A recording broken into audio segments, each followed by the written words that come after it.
তো দেখো হঠাৎ করে চলে গেছিলাম এক দিদিভাইয়ের সাথে দেখা করতে, তাও আবার আমাদেরই হালি শহরের নাও একতারা ক্যাফেতে। তো সত্যি কথা বলতে এই যে ক্যাফেটা আছে, সত্যি বলতে আমরা এখনও জানতাম না, যদি দিদি না বলতো। তো দিদিরই দেওরের ওটা নাও একতারা ক্যাফে। তো সত্যি খুব ভালো লাগলো। তো অবশ্যই তোমরা ভিজিট করো ওখানে।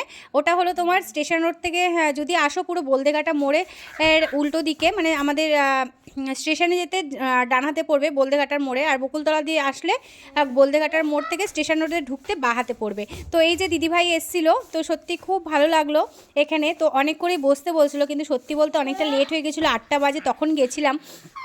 যাওয়াটা খুব পসিবল ছিল না, তাও চেষ্টা করেছি যাওয়ার জন্য। দিদি তো খুবই খুশি হচ্ছে, আর দিদি বারবার বলছে আমাকে ছুঁয়ে দেখো। আমি এতটাই এক্সাইটেড হয়ে গেছি তোমাদের সাথে দেখার জন্য যে আমার হাত পাত কাঁপছে। তো এটা হলো দিদির দেওর, আর এই যে ক্যাফেটা নাও একতারা। তো আমি বললাম নাওটা কেন?